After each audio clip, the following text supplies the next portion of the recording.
Okay, I We got it. are. We are live, baby. All right. Hey, everybody.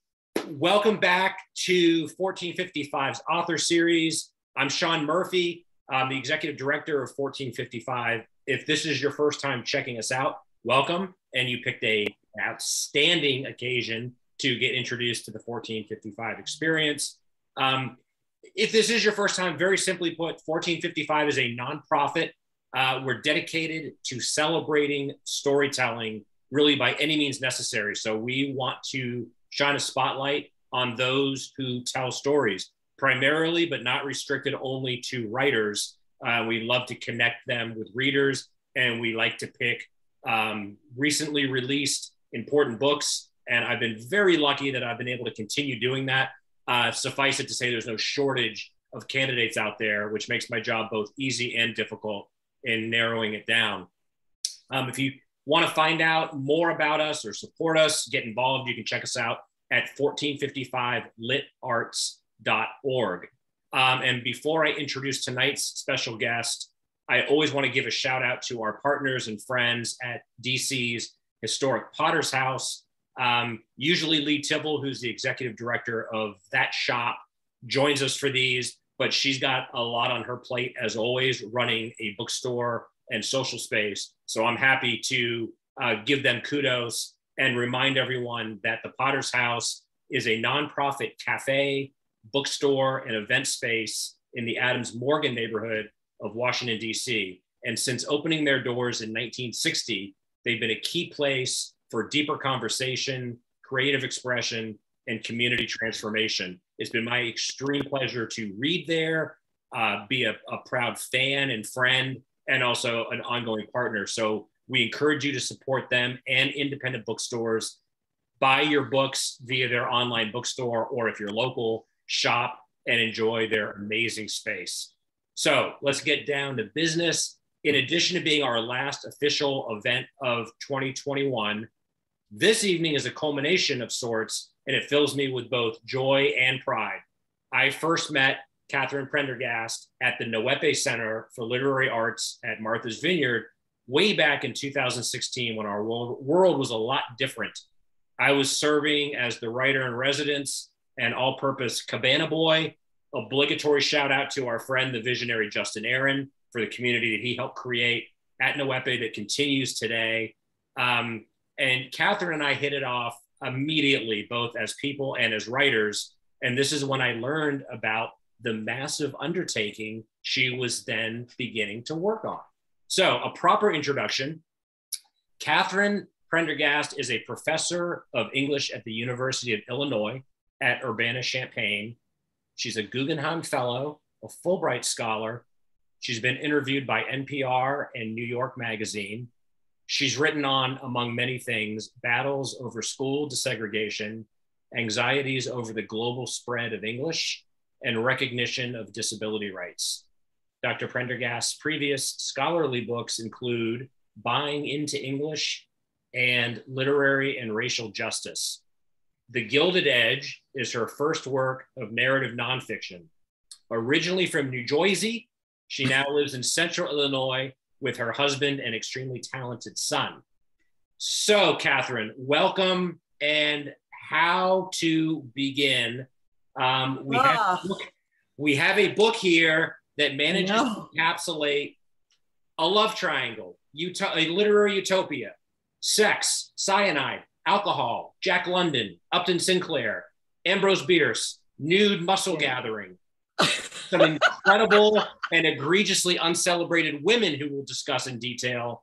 Let me just start by doing the obligatory dog ear test. Oh, look at you. How that a book has been engaged with is when the reader has dog-eared more than a handful of pages. So welcome and congratulations. I'm so proud of you. I'm so delighted to have read this. I'm so delighted that it made it to print, as I knew it would. And I'm delighted to speak with you. Well, I want to talk a little bit about that because as you introduced me, I am, have been my whole life a primarily academic. I've never gone to an MFA.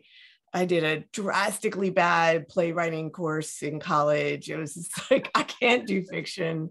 I tried. And I was like, all right, hang up the Spurs. But, this story was one that that needed a wider telling. And it was one, frankly, that I wanted to tell differently than in an academic way. But I promise I talk a little bit about the transition when you're an academic to trying to write for the general audience. And I quickly cottoned on that my regular colleagues who had always read my work weren't going to be able to help me here at all. What they found interesting, was, carefully tailored arguments, minute details, little tidbits, but like the stuff that makes a story has more to do with emotion and, the lives of these women and being able to empathize with them. And so I picked Noepe and I realized I needed to go to a writer's retreat. And there were a lot of them out there.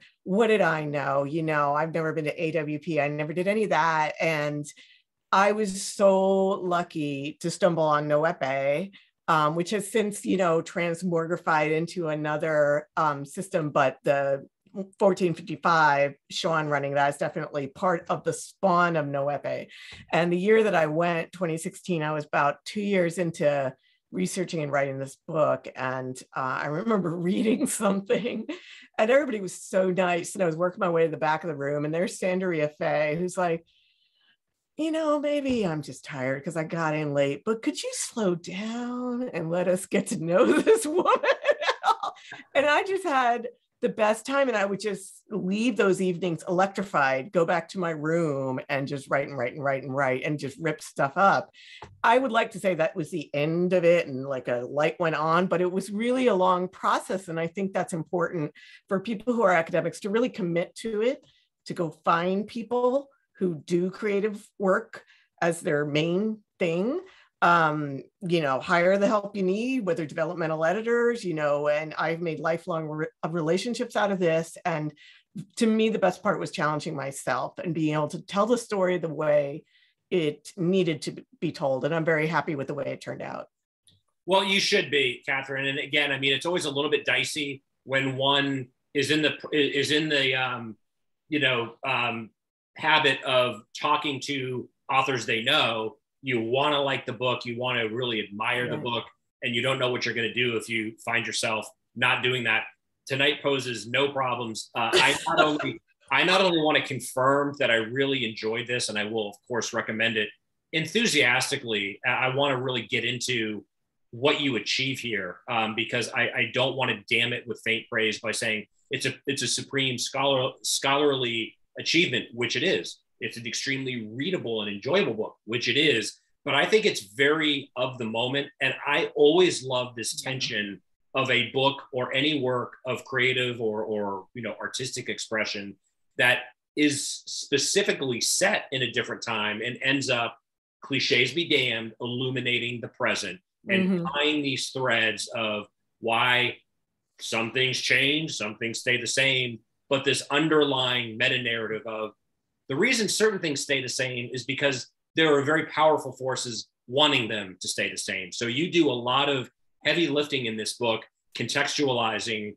in particular how hard it has always been for women with a capital W, but women artists forget about it. So we'll get into what's going on there. But I just want to step back and say, this is so clearly a labor of love, emphasis on labor. I think we agreed you would read a little bit from the prologue, which couldn't be an ideal place setter. But just real quick to even tee that up, when did you realize, Catherine, that this was going to go from, say, being an essay or a small academic project to, no, this needs to be a full-blown book? Okay, it actually went the other way around. I had envisioned this sort of sweeping, Oh, that's okay. I think I remember to do that. I had envisioned, as part of being a mom, a sweeping kind of narrative about writers' retreats, these huge ones that all started in the early 20th century. And so I had researched Yaddo, McDowell, Carmel, and Burcliffe, all started in 7 years, all with interesting financial arrangements, all with interesting cultural arrangements, all with interesting stuff, right?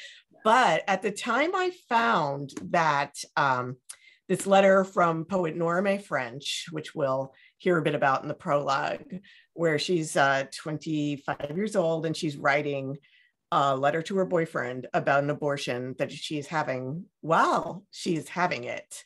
And finding this letter buried in the files of said second tier, bohemian poet boyfriend in the Bancroft Library at Berkeley, and not, in her own file, even though she was a much better poet, even in the day, acknowledged that way.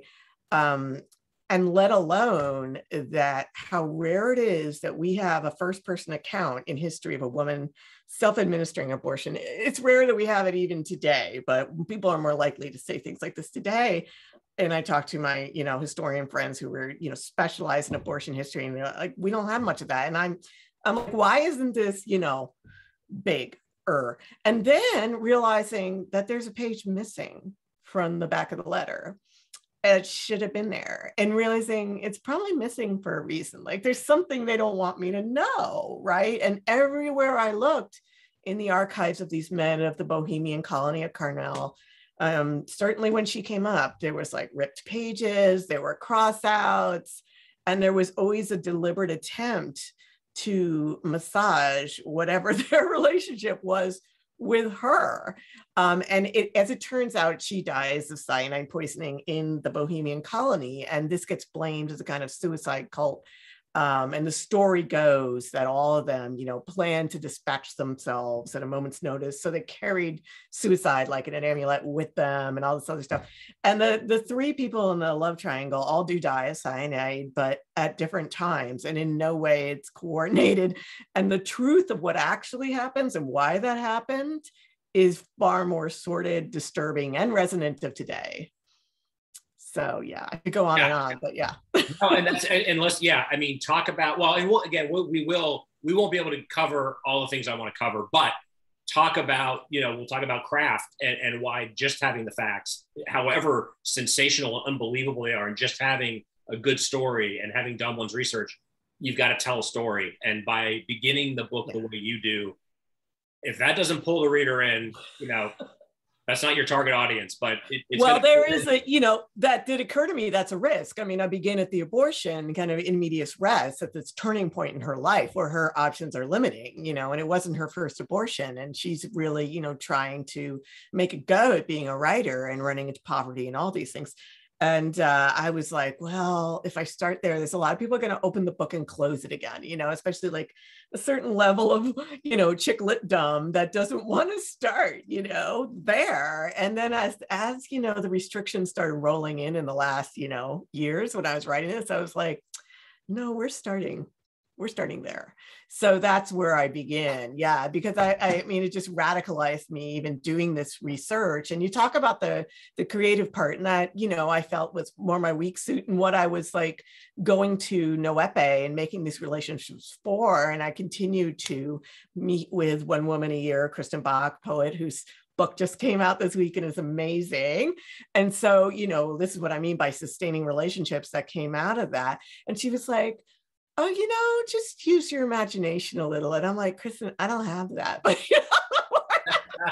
but it does get beaten out of you, at a certain point. But I mean, there is like, you can sit on the beach. You can feel what sitting on a beach is like. These things are not right. You could check if sea otters were alive then, you could like things like that. So I combined kind of meticulous, scenery research to make sure I didn't put anything there that wasn't there at the time, along with sort of getting in their heads. And after you read their letters for years, and their letters to different people, you get to know them from all sides. And so it was a real privilege to be able to sort of acknowledge, hey, I'm voicing their internal thoughts, and I know I'm doing that, but I'm doing it for a reason. And I do step into the text sometimes and say, I don't really know what happened here. Here's what I'm looking at in the archive. And so I like to take the reader with me and sort of peel back the curtain rather than be like, oh, this puzzle here, I figured it all out for you, go, I think one of the things you achieve, Catherine, that warrants note is it's again, and I'll probably say this several more times. It's how could it not be interpreted as a compliment? Deeply, profoundly, professionally researched, but it's a very human document in many senses of the word. That your authorial intrusions are always subtle, necessary. They add rather than detract, but it counterbalances it. I think the book would have been absolutely serviceable as a deeply researched period piece. But you're bringing, because there are so many, every rock you pick up, there are profound cultural issues being explored that warrant more than he said, she said, and here's the text to back it up, and here are the footnotes. This needed to be contextualized as these are real people with struggles that anyone in the academic and certainly the creative fields absolutely recognize immediately. And for a paycheck. And I'm a working woman doing this. And so, a lot of it is, the novel Possession, where it's sort of a love story and a love story, with the archives and then the history. And I feel like this is a Me Too within a Me Too, as we're uncovering the Me Too stuff, as I'm, working in my own environment in this body and all that is just, these thoughts about what they went through being so not different from what we go through today as women. It just tugged at me. At the same time, I watch a lot of detective fiction and that's how I unplug, usually in different languages. And I don't want to walk away from this as kind of a true crime, pop and read that way that, as somebody put it, I'm working a 100+ year old cold case and I'm trying to figure out what exactly happened here because it was really sus. So yeah, cultural and social issues and just what? This is bonkers. Yeah. Totally bonkers. In all the right ways. But so listen, without further ado, I think it would be, what better way? I got to think anyone watching right now is like, okay, I'm in. And I mean, come on, folks, you will not be disappointed. It's the gift giving season. Get a copy for yourself, get a copy for your friends.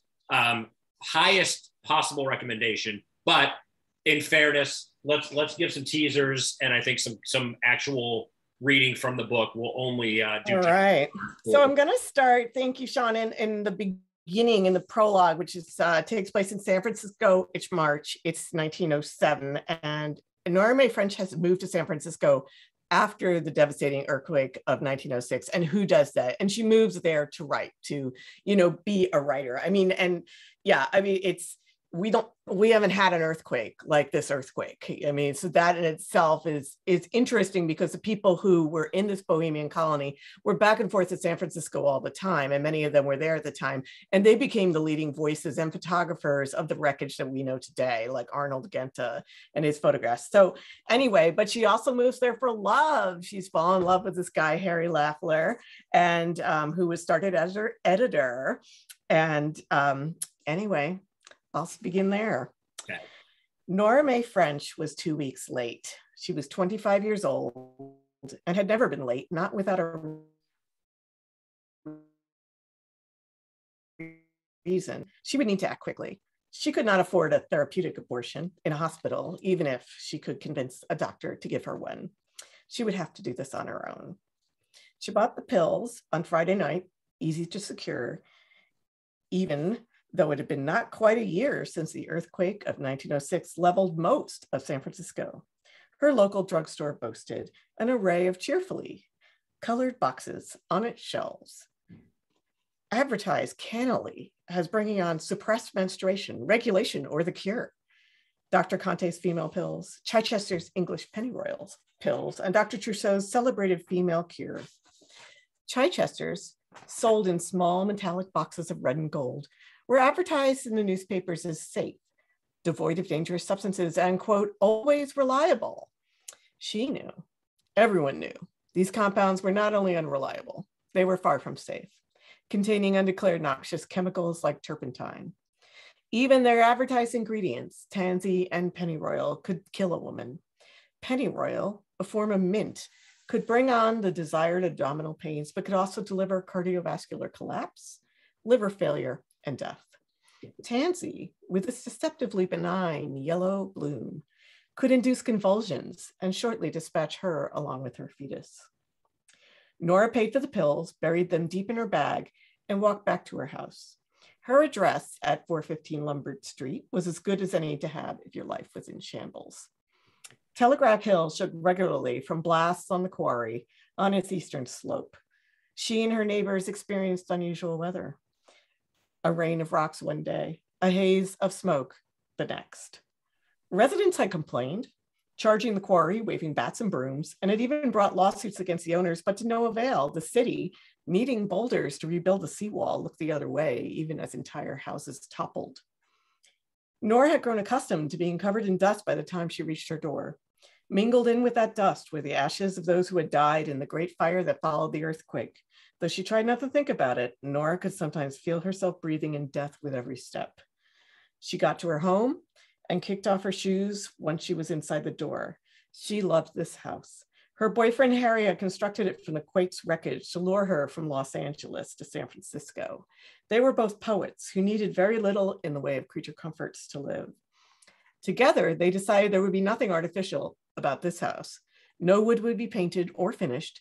It would be as close to nature as one could get in a city. They had been passionately in love with each other and with life then. She wasn't sure where she stood with him now. She saw that a letter from Harry had arrived that morning. She looked around to make sure that her sister, Helen, was not at home before she opened it. Helen had grown to hate Harry. Months before, Nora had implored her sister to leave a well-paying clerical job in LA and move north with her. Although Nora and Helen had weathered every step of their childhood sorrows together, at first Helen flatly refused. How would moving to an earthquake-ravaged city to join its merry band of bohemians and poets improve their lives? Because Nora had responded, San Francisco was the seat of the cultural West, not a backwater farm town like Los Angeles. Harry was an editor of a literary journal and knew everybody. And all she had ever wanted to do was write. She needed to write. So in September of 1906, Nora gathered up her few possessions, put on one of her rare suits without holes, and caught her train. She secured a room in a boarding house at 886 Chester Street on Russian Hill, not far from where the poet Ina Coolbrith had lived and hosted her famous salons of Bay Area writers. But Nora had barely time to unpack and explore her surroundings when she developed a cold that went straight to her chest. She wound up in Mount Zion Hospital for 2 days before being released by a condescending doctor who gave her a lecture about going out too much in the evenings. Helen had immediately blamed San Francisco's clammy climate for Nora's ill health and used it as an excuse to delay joining her. Months had passed. In the meantime, Nora had won San Francisco Calls contest for a poem celebrating the new year that had been featured on a full broadsheet of the city's paper. She had a publication almost every month in literary journals. She was accomplishing what she had come to San Francisco to do, and yet she realized she could not live without her sister another day. When by mid-January her sister had not arrived, Nora boarded a train for LA, determined to drag Helen back with her by the hair and shrieking if necessary. It hadn't come to that. Helen, no longer able to keep living without Nora, admitted defeat and joined her. But as much as creative, wild Nora loved chaotic San Francisco, calm, practical Helen hated it. She had seen too much of Harry's harsh words toward Nora and was beginning to worry about her sister. If Helen discovered Nora had gotten pregnant by him, she would pack her bags. The French sisters were the grandnieces of the great Henry Wells, who had founded Wells Fargo and American Express. And on the other side of their family, they were the granddaughters of the 9th governor of Illinois. They had their family's reputation to uphold. Nora's disgrace would be a stain on them all. So yeah, she was not a nobody, either pedigree-wise or in the literary community. And I think, try to think of contemporary poets like Sarah Teasdale, who, we know today, right? But Nora drops out of history despite having had a bigger reputation at the age of 26. But when you die at 26, your best stuff is not written. Well, so I mean, gosh, Catherine, thank you for reading that. The thrill never subsides to hear an author read their own work. That's just always a pleasure. Two things in particular that strike me are one, this profound sadness I had throughout the book, thinking we needed more from her, and what for society and these men and the conditions of the times. I'll say times makes it almost impossible. But also what you really reinforce. Well, so and then beyond that, how many thousands, millions of women before this, during this, and after this will never know because they were not afforded the same opportunities. There should be an asterisk, really beside any history of literary, cultural achievements because of these things. But also bringing it full circle to the work you do here, Catherine, putting a flag down and saying, well, God damn it, we are going to pay attention and bear witness to these women that helped hold up, in many senses of the word, these men, and why their lives are important and worth. I mean, I had several women friends die, while I was writing this as well. And I began to think about what of women's lives I've remembered, what's memorialized and how. And it struck me that George Sterling, who's the center of the Carmel colony, who's Jack London's best friend, Ambrose Bierce's, is supposed to take up his mantle, and Upton Sinclair's romantic rival, and a lot of other things, has a whole park named after him in San Francisco, and marble benches and brass plaques and all this stuff. And I'm just going to out us here. On kind of a drunken night in Noepe, I do recall reading his poetry aloud and doing absurd interpretive dance. You may have gone to bed by that point, but it's bad, people. The poetry is like ludicrously bad, and it was recognized as bad during his time. Right. Absolutely. I mean, people like even Enid Colbreth, who could say nice things about anybody, was like, there, George. So, there was the disparity of the quality, and then to have all his buddies, because he and Harry Lafler were real estate moguls as well as poets, and very in the Bohemian Club. And there was just a huge sort of network that women really couldn't access, except, as muse, or I discovered this ingenue.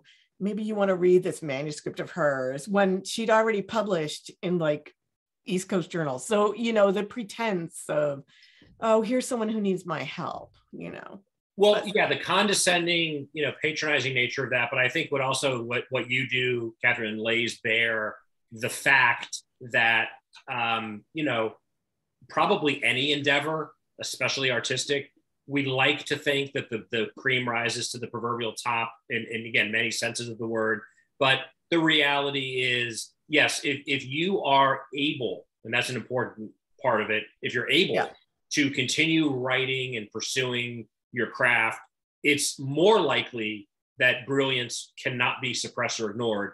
But the old boys network, literally, and the gatekeepers who usually are financially secure, that continues generation after generation. So the whole notion of how we receive literature and what passes for the seminal work of its time is itself a cultural construct. I know there's definitely, I don't know if I say powerful, but there's passionate forces that are resisting this ceaseless reinterpretation. What I think people need to recognize.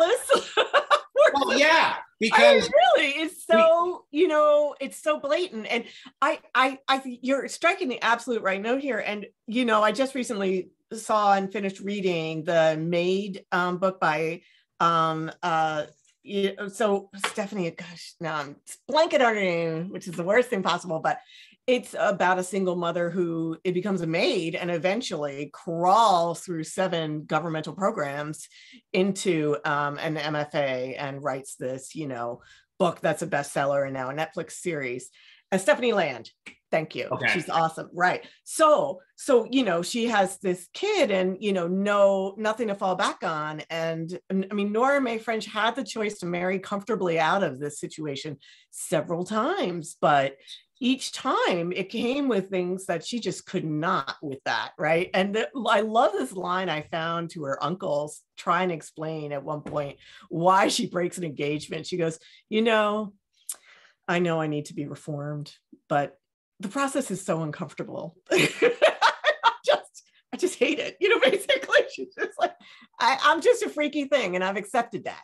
Well, and but you know, we're also in a moment where they are beginning to clamp down on women's reproductive lives, and so you see that it is not as easy for her to get that second abortion as her first, partially because she's in a different class position at that point. And so choice is narrow, narrow, narrow, narrow, narrow. And I don't want to forget the other woman in this, George Sterling's wife. Yes. So just Nora and the Sterlings all die of cyanide sequentially, by the way, not simultaneously. But she's what they call a new woman, one of the first women to work in a white collar job outside the house in the realty business. Drops it all, of course, when George says, you know, I want to be a poet, let's move to Carmel. And there, even though she crawled out of running a boarding house for her mother on the docks of Oakland because she was so poor back then, she winds up basically running a boarding house for obnoxious writers and painters, you know, while her husband is drinking himself, you know, into the stupor. Well, yeah. So the endless supply of self-pity from these men and the dogged you. And I don't think you really even call, well, there's no undue attention. You don't call extra attention. I think it just becomes very clear, this disparity that, again, speaks volumes metaphorically, you know, of the women have to do it in heels and backwards, and men have every advantage and are still by their own hand in their letters whining and complaining about how the world doesn't appreciate them. They're very conscious of their records. They're telling each other to burn their letters all the time, which obviously some didn't do. I never would have saw them, but I mean, they wanted to be remembered for posterity, but they wanted to be remembered in certain ways, you know, and women's reproductive lives implicated them directly in a way that they were not comfortable with. So there you go. And one of the things you do that is necessary, because I think it's an archetype, is these weasels that were societally and culturally able to scurry away from the damage they did, and the women were left to deal with the abortion, how to make a living, how to deal with the the gossip and so forth. You know, I think one of the ironies that emerges from this is that, you know, in this very cultivated bohemian atmosphere, the Nora became, you know, by resisting a life of relative comfort, or at least a life that would have enabled her to live, she still wasn't willing to make those kind of soul-sucking compromises. And what a hero she emerges. I mean, we don't want to lionize, you know, bad choices, or we don't want to romanticize, you know, ugly situations. But to me, anyway, she emerges as a real ironic artistic hero that these men couldn't even pretend to be. Right. She's the only bohemian. She's the only real bohemian at the end. They belong to clubs in that name. They have, you know, journals in that name. They're calling each other. They're putting laurels on each other. They're doing everything. But anyway, whatever. But yeah, she's the only one who does it. And, you know, who actually lives it and lives the consequences. So there's this moment of sexual flowering that, you know, everybody's partaking in. But the women bear the cost for that. The men skate. And even, you know, after divorce, they can endlessly reinvent. But the women, not so much. We're still in a time where this is like, you know, less than 10% at the beginning of this book. Marriages end in divorce. So that's not something, you know, that people really see as an option, especially if you're going to drop out of society. And there are very few employment opportunities for women of a certain age, and like no government programs of the kind that, you know, let's say got Stephanie Land barely to the point where she could get an MFA. So, you know, what choices, you know, there's so few. Well, right. And so I want to kind of belabor, because I think this is really, I mean, there's a lot of subplots and sub themes. This is such a rich book, but I don't think it would be wrong to kind of linger on I don't think is foreign to even kind of casual observers or maybe a casual reader for this material, which is, you know, the cliche is history is written by the victor, but this notion of storytelling and narrative, very powerful and influential forces have taught us how to interpret history I think what a book like this does is unabashedly say, there's always, reminder folks, there's always more context. There's always more that was actually going on. And I think the trend line, which does fill me, despite it's a very heavy book. It's a very, it is what it is, right? The facts are. Which is, it became a problem as I was writing. I mean, first for me coming through the academic canon to think like, oh, I got to spend more time with these guys because they're the ones in the canon, right?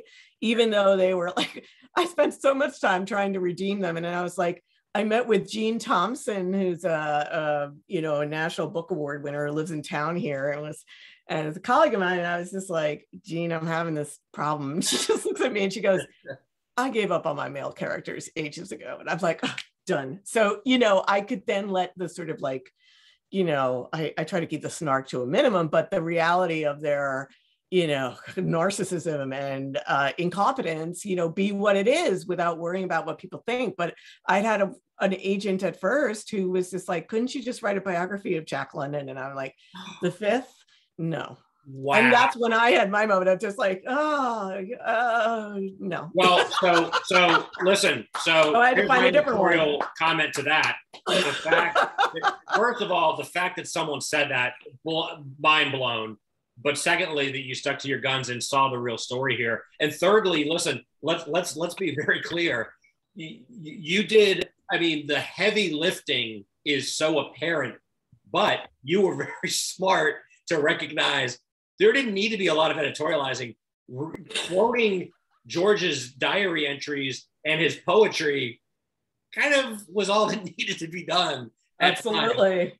I would just take pictures in the archive and send them to people like, get this, you see this crap? Like, you see this? Because one of the things I did bring from academia is a real belief that everybody lies. And so a lot of what I'm trying to do here is like triangulate to make sure I get the clearest pictures, because these people lied in their letters to the newspapers. Yeah. He even lied to his own diary once. Yeah. And so, you can't just go through this and be like, well, that is ipso facto the truth. And so I spent a lot of time like, sorting out, where it made a difference. And then you could be like, I can't even believe he was telling this person XYZ when he was screwing this person, ABC. It was nuts.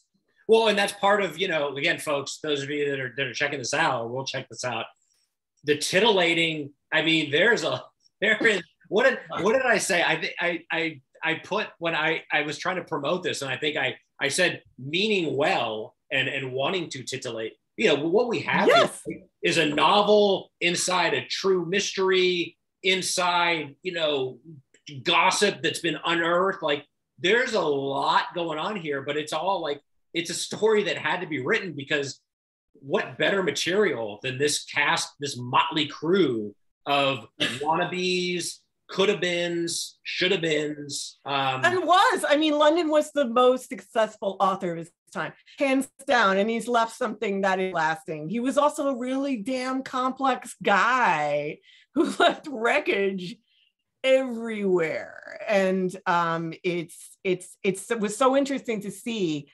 how at the time people are trying to mobilize his fame while dealing with his personality, which was difficult. That's kind of a sideshow as well. Yeah. Well, I mean, just, the efforts to woo, just the sub-story of the efforts to woo these successful authors ranging from London to Ambrose Bierce to Upton Sinclair to H.L. Mencken toward the end. That's like, could be in a Wes Anderson movie. Like that surreal comedic, the pratfalls of when these people do show up, and it's like, we've got to, flatter them, but they're insufferable.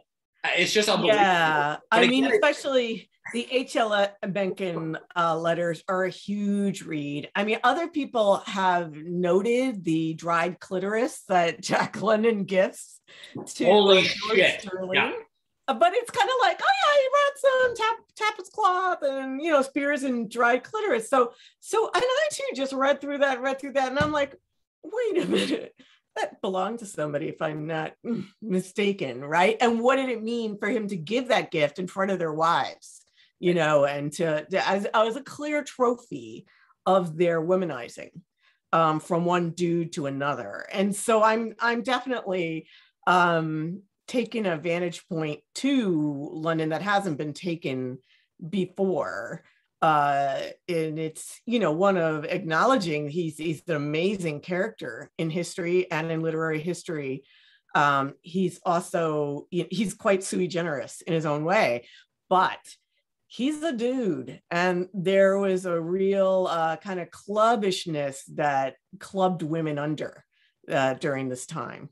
Yeah. In fact, you know, Catherine, one of the, I think one of the, and I don't believe I'm giving anything away or ruining any surprises in the book, but I do want to kind of, that's a good segue to a moment where it's, to me, it's equal parts like a mic drop, but also a moment that made me catch my breath, where you do kind of editorialize, you know, you come in and you talk about a mentor / professor of yours, that while you were literally deeply in this project, you were in one of the archives and you got the Berg, in NYPL, yeah. But her quote, "This place kills women."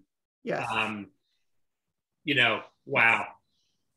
Yeah. So as I said, 3 of my close mentors, friends, colleagues, you know, I like raised my kids, watching them raise their kids, died untimely deaths, but this one was right out of the blue. I mean, tell nobody. So I had that experience where you cannot cry on handwritten letters in the Berg. So I'm talking about this like weird, vexed situation I'm in to begin with in this highly, you know, elite and exclusive archive, and getting this horrific news and thinking about, you know, the efforts I had made to try to help us all get through what at that point was a very toxic work environment, and going to her house and her saying that and realizing like, yeah, this place kills women. This place could be just about anywhere right now. And I mean, the maternal mortality rates, you could put anything on it you want, domestic violence. It just, the more I researched, the more I read, there's, you know, pregnancy that ends in a death she never delivers, because just, you know, there are things then that they couldn't catch. And how glib people are these days, like Amy Conant Barrett, like, oh, you could just have the baby and give it up for adoption. Like it isn't life or death. Like it doesn't complicate your entire life. Like it doesn't change your body forever, not generally for better. And, you know, all the sort of glibness around women's pain, I could not take it anymore, you know, as if this is nothing, as if all of this is nothing. Yeah. And Catherine, that is a perfect word, glib, the glibness. And I think that maybe is the through line from the early 20th century to our contemporary moment. This general glibness. It's not just, I mean, imagine what I'm about to say. It's not just misogyny, as if that doesn't cover a raft of cultural and socio-political issues. But it isn't just the misogyny. It's people in positions of, you know, unconscious privilege that deign to say how we should live, what matters, who's important, and you know, who gets to make the rules. I mean, that's where I think that we get this, the more things change, the more they stay the same. And that is my message. And this was hard because, right, when you sell a trade book, it's supposed to be galvanizing, you know, and I was just like, these women died, they were oppressed and they died. You know, there is a kind of galvanizing figure that comes out of the wreckage who someone should pick up the baton and write a whole book about. Somehow comes out of the wreckage of Carmel and is amazing. But and I kind of had to find one, you know, so this wasn't a downer. I mean, there she was, you know, and you dug, there she was, letters burnt and everything, but some were in uptown in Columbia. So I had to go to a number of archives to put it together, but the pattern is like, you know, women were mobilized during the Gilded Age for industrial reasons, their labor, both domestically and in workspaces, factories, etc. And then the second they're not needed anymore, poof, back they go. And, you know, we see this again and again, woof, we need women. Oh, sorry, no, oops, you're essential, no, you're not. And that's part of my comment at the end. Why do we let this happen? When are we going to leave the memorials in rock? When are we going to say, like, make it permanent and, unchanging as we do the lives and accomplishments of men? Well, so here, as a very, I'm very, I hope, always cognizant that I'm approaching any of this material. I'm approaching my life as a white male.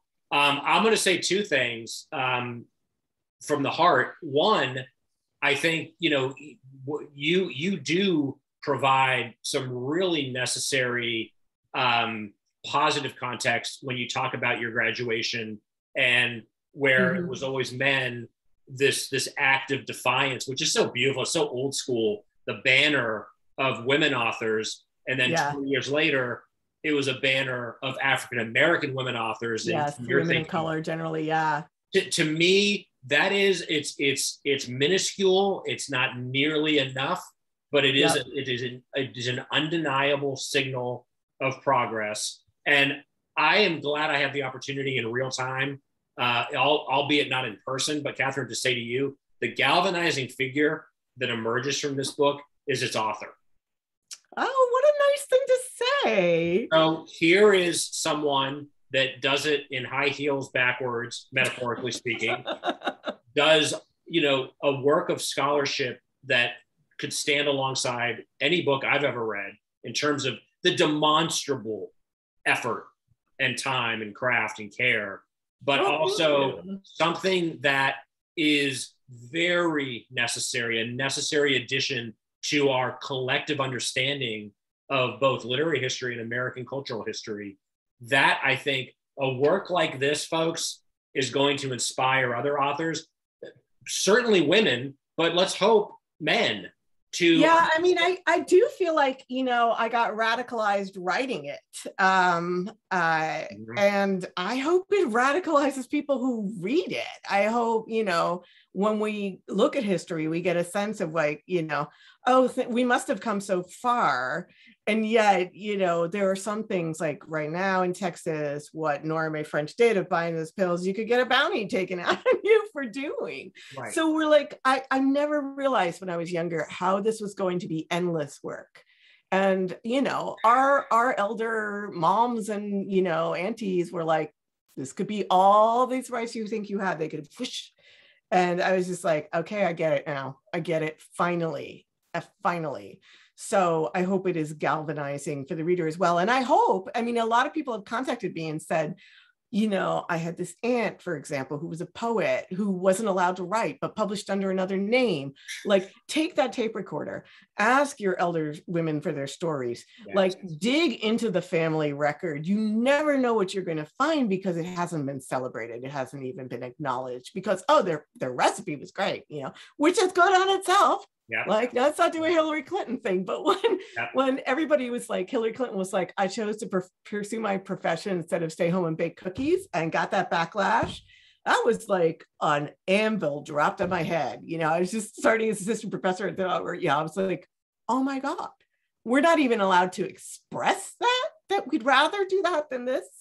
Like, that was nuts. So yeah, I want people to, pull up their own stories, because, if I could, these quote unquote unknown women were not unknown in their day at all.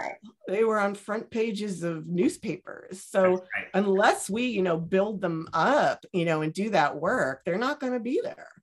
I think that's the key thing, Catherine. Do the work. I would feel glib to say, all right, folks, go do the work. But that is part of what's required. But you brought up something earlier that I think resonates. You talked about this men being terrified. I think there's two good reasons. There's two excellent reasons. One, the more work like yours is done, we're going to uncover, again, understanding its pitifully small sample of what was probably done or could have been done. But that work will continue to emerge. And work like George Sterling's, when read with contemporary eyes, is going to recede further. I'm an English lit grad thinker. I am the target audience for that. And I one of the things I wanted to say, you could write poetry and he couldn't. so reading his stuff that you quote in this book, I read that in 2021 the way I read Middle English in 1991. It really is. And this is the thing, the revision of the curriculum, people get the vapors, but it happens every hundreds of years, whether you like it or not. And so these guys were going to go away anyway. Very few people have heard of George Sterling, at this point, and for good reason. Well, thank you. Because when I was reading the book, Catherine, I was like, wow, I've published poetry, but I would never call myself like a poet scholar. There are people I would defer to, but I was like, gosh, my education, I've never heard of this guy. And the more I read, I'm like, and now I know why. I mean, yeah, and he was in the most privileged position possible. I mean, he was, very pedigreed. He was, rubbing shoulders with the mayor. He even wrote titles. This didn't make it into the book. For Douglas Fairbanks, he spent 2 weeks on the United Artists lot writing titles for Thief of Baghdad, and he was going to make it real poetry. And Douglas Fairbanks at the end of 2 weeks goes, I can't use any of this shit, basically. When he drinks with Charlie Chaplin and has an affair with a minor, vaudeville actress or whatever. But, they floated this guy and memorialized him. It takes a lot for his poetry to have sunk to the mark that it should have sunk to, during his life. Right. And, the other thing for me personally, like on a personal note, this is never going to justify or redeem the injustice, the cruelty, the suffering that didn't need to exist. But there is always something a little bit beautiful, Catherine, when you read about some of these folks who had every opportunity and were able to try to construct their myths, and we're still miserable. And we're still miserable. It's a reminder to those of us that are fighting the good fight that, what, we talk about, again, understanding the cliche, to the victor go the spoils. Oftentimes, even the quote unquote victor is a miserable, impotent man. Alcoholic. And so again, doesn't begin to compensate or justify for the very real suffering. But there is a certain kind of magical mic drop when you're like, you know what? Then, Anna, whether you look at George Sterling or Donald Trump, you're like, look, we're fighting we're fighting the good fight, but a lot of these men that want to keep people, down are just miserable, self-loathing, simpletons. And, it's my worst historian trait, but I do have an attraction to karma. I mean, intellectually, I don't believe in it, but the story grabbed me because the karma was like, Nora's death haunted him and several others to their graves. There's no doubt about that. I mean, one of the weirder elements is that in the year following her death, it inspired, because it made the news all over the place because she was such a beautiful girl on top of everything else, that people died in New York would commit suicide with her poem in their pocket, and so there were like these follow-up reverberations that just sort of added to a myth. But her entire legacy became then about corpses and the whole femme fatale thing rather than her poetry. At the same time, she haunted that guy to death. Yeah, he couldn't let it go. Yeah. All right. No. Listen, obligatory question. Wow, I'm actually going to hold. So that clear, we are here tonight you can take time off and bask. This is going to reverberate. This book is not it dropped in October and it's time passed. This will reverberate. But inquiring minds want to know, are there some thoughts about a next project, or where are we at? Well, we are shopping this, I've got a media rights person. So that shopping is underway to maybe bring it to some, how that goes. 95% of it like never pans out. But, it is so cinematographic. You've got earthquakes, you've got, beautiful Gilded Age stuff. You've got beautiful women and horrible men and blah, blah, blah. So, hopefully that. As I mentioned at the beginning, I did research that was broader than this in the period. And so there are stories coming out of that. COVID shuts down archives though, like shut them down. So, right. So I can get back rolling on that in the summer. And in the meantime, I'm like, doing everything I can digitally to figure out which one of these I want to go. I've got two. I'll write them both eventually, but I'm like ready to pop one way or the other.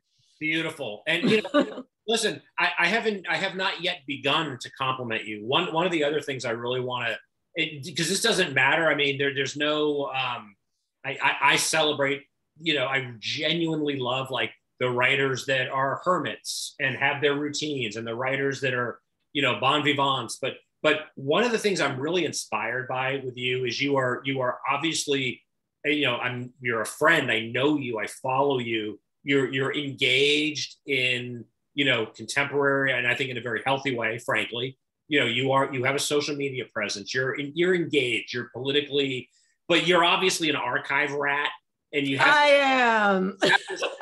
Cool, like listen. It's killing me. I'll age both of us. When I went to get my master's, it was 1992, and one of the classes that we took, and the professor that taught it said this with pride. It was genuinely touching. It was like English 701 or whatever it was. Like, it was library research. That was the name of. He's like, this class has been taught going back to the middle age. Like, this is the one grad school English major. Like, one has to engage with the stacks. And the irony of that was 5 years later, when the internet became a thing, that class literally went away. The research continued, but it was a different type. And you talk about microfiche in the book. Oh yeah, I do talk about microfilm. It gets its own. But I loved reading this. And when you're talking about being in the archives, it does take, Catherine, and it's going, the internet, if anything, augments our ability to, but there's something, you are a throwback. You have to go there. You have to go. And there's just some things you won't be able to see ever, and it's not like you find out everything when you go in the archives, but you find out what you don't know, which is highly helpful. And it's also hilarious. Actually I did get a little in the archives in the New York Public Library, different from the Berg. There was a diary from 18 something I was looking at, and it had one of those little diary locks, and it was locked. Wow. It's like, I could have taken a but I'm not that person. I'm better than that, right? So I take it to the archivist I'm on a first name basis with over these years, and she's like, that's a curatorial decision. They have to decide whether it was meant to stay locked or not. So I may never see what's the inside. And so just those little mysteries, keep me going. And I really hope to inspire more people to value the primary objects, go beyond newspapers.com, as helpful as it is, and go there, because there's nothing that beats archives. Well, and, again, I think, again, I have not yet begun to compliment you, but I think another thing that really comes through, Catherine, which is very relevant, and I think hopefully inspiring, and frankly, look, and probably intimidating for the posers amongst us, to do a work like this, one needs to be all in, needs to be willing to put in the time. And there is a lot of work, but, right, one never knows. And I think back to Noepe 2016, I think I said in the promo for this, I knew this was going to become something, because it was. You knew more than me then. I was off my map, and there was so much. I had a whole 300-page thing I ripped up. There was so much work to get here, but I have to say this, I did keep going. I did, and people that I met there, as many, as well as others along the way, kept me going, to the point where this is my wildest dream come true, to have it. I mean, not only with the publisher and the wonderful editor I have, and the wonderful agent I found, and all of that stuff that came, and the wonderful readers who have, gotten in touch with me through it. But it is my wildest dream just to have liked it, in the end, to just be like, yeah, like Breakfast Club end of punch the arm moment, because how you feel when you get it down and you're like, that ain't it. that ain't it. And I had a lot of that. I had a lot of that and a lot of frustration. There's so much, again, I will speak to any academics who are trying this route, so much of wanting the quick turnaround, like, and the creative process to be faster than it is. But mine wasn't. I hope the next one is, but I had to learn how to do this. Yeah. And that was, it takes a village. So yeah. Yeah. No, listen, I mean, we talk about demystifying and the romantic myths. I am not sadistic enough to ever tell any aspiring writer, be ready to get down in the depths and it's going to take a long time. It might not, but the reality is a work worth doing. You've got to get all in and you've got to see it through. And boy, you talk about, the redemption of all that hard work. This stays, this is now part of our historic record. And what an unbelievable thing to be proud of.